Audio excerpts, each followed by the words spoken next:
Hello दोस्तों, नमस्कार। स्वागत है आपका मेरी एक और नई वीडियो में। बहू गृहस्थी तुम्हारी है, तुम ही संभालो।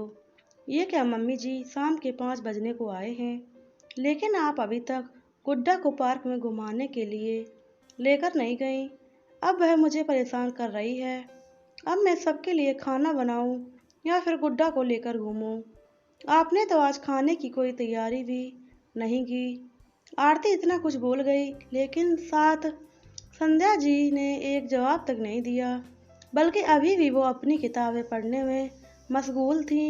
मम्मी जी, मैं आपसे ही कह रही हूँ, कम से कम जवाब तो दे दीजिए। लेकिन जब संध्या जी ने कुछ नहीं कहा तो आरती तमतमाती हुई गुड्डा को पकड़कर अपने साथ कमरे में ले गई।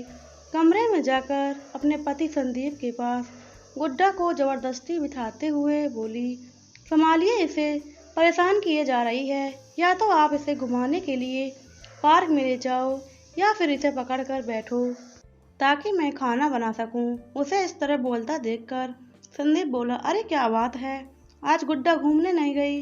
रोज तो अपनी दादी के साथ घूमने चली जाती है। हाँ, आज पता नहीं दादी का क्या मूड बना है, बैठी हुई हैं जो जवाब तक नहीं दे रही हैं, इसलिए आज दादी नहीं अब आपा संभालेंगे इसे। कहकर आरती गुड्डा को संदीप के पास छोड़कर रसोई में चली गई। कुछ देर तो संदीप ने उसे संभाला और फिर उसे लेकर माँ के कमरे में चला गया। देखा तो मम्मी कोई किताब पढ़ रही थी। क्या बात है मम्मी, आपकी तबीयत तो ठीक है, आज आप गुड्डा को नहीं संभाल रही? संदीप ने पूछा तो संध्या जी ने एक नज़र भर उसकी तरफ देखा और दोबारा अपनी किताब में लग गई। संदीप को उनका व्यवहार बड़ा अजीब लगा। उसने दोबारा पूछा, मम्मी आप जवाब नहीं दे रही, कहीं नाराज तो नहीं हो? पर संध्या जी ने कोई जवाब नहीं दिया।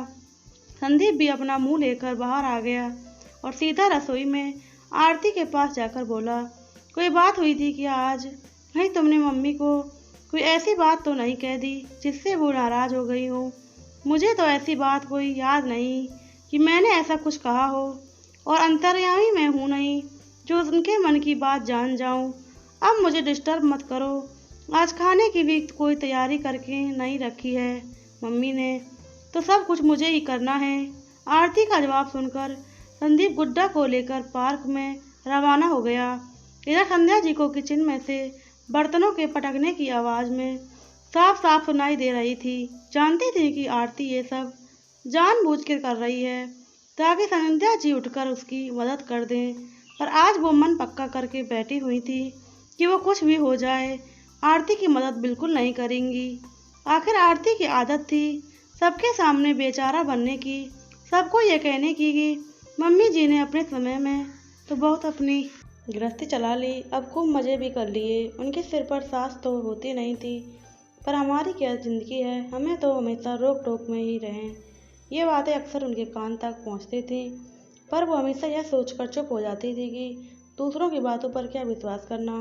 आरती ने उनके सामने तो नहीं कहा, लेकिन कल रात जब वो अपनी मम्मी से फ़ोन पर बात कर रही थी तब भी यही बात दोहरा रही थी जो उस समय संध्या जी को सुनाई दी गई। बस तब से संध्या जी ठान कर बैठ गईं कि अब चाहे जो कुछ भी हो जाए वो आरती के किसी काम में दखल अंदाजी नहीं करेंगी। बस इसी कारण वो सुबह से किसी बात नहीं कर रही थी, अपने कमरे में ही थी। आज उन्होंने किसी से काम को हाथ भी नहीं लगाया, यहाँ तक कि गुड्डा को भी नहीं खिलाया। आखिर जैसे तैसे आरती ने अकेले खाना ही तैयार कर दिया। तब तक संदीप भी घर वापस आ गया और आते ही आरती से बोला, आरती फटाफट खाना लगा दो, बहुत ज़ोर से भूख लग रही है, और अब गुड्डा को भी तुम ही संभालो, अब थक गया हूँ। मैं कहता हूँ। वो हाथ मुँह धोकर डाइनिंग टेबल पर बैठ गया। संदीप की बात सुनकर आरती बोली, तुम अकेले थके हो क्या? मैं नहीं थकी हूँ क्या, जो गुड्डा को लाकर मुझे टिका दिया? अब अगर मैं गुड्डा को संभालूंगी तो खाना तुम्हें ही लेकर आना पड़ेगा। आखिर संदीप गुस्से से उठा और रसोई से खाना लाने के लिए चला गया। जाकर देखा तो खाने में बस दाल चावल थे। संदीप ने बाहर आकर कहा, ये क्या, सिर्फ दाल चावल बना दिए हैं, कोई सलाद नहीं, चपाती नहीं, दाल चावल खाकर कैसे पेट भरूं? तुम्हें पता है ना कि अगर दाल चावल बने हो तो मुझे रोटी चाहिए होती है, फिर क्यों नहीं बनाई? शुक्र मनाओ कि कम से कम ये तो बन गया, नहीं तो आज भूखे ही रहने की नौबत थी।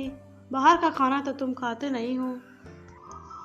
पता नहीं ऐसी आदत क्यों बना रखी है कि खाना तो घर का ही चाहिए। आरती चिढ़ते हुए बोली, यार तुमसे इतना सा काम नहीं होता।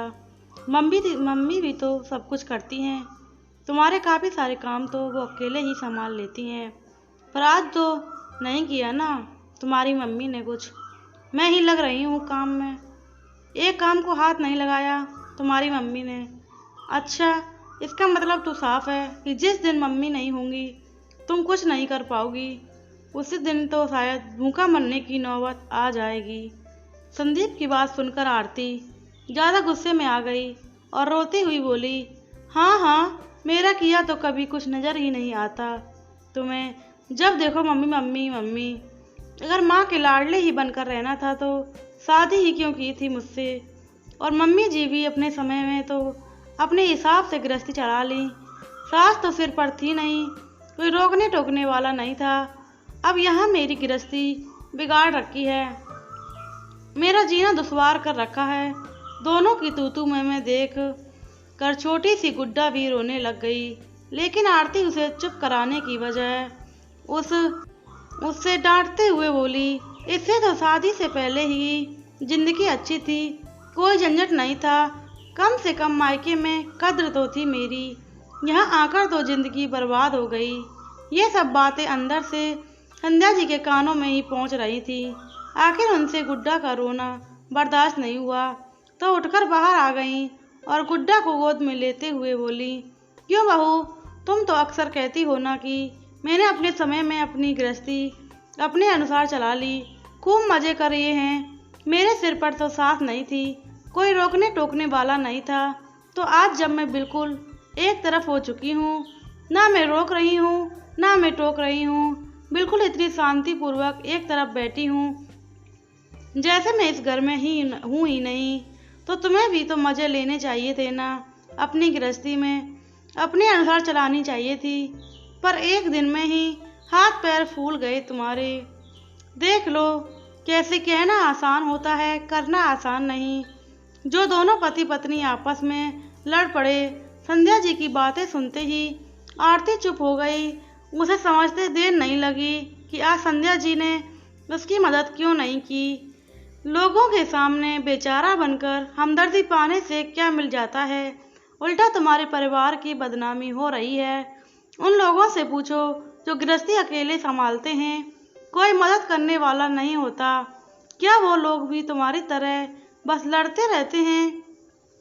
मैं कुछ करती कहती नहीं हूँ तो इसका मतलब ये नहीं कि मुझे सुनाई नहीं देता, पर मैं तुम्हारी तरह अपने परिवार की बदनामी नहीं करती फिरती।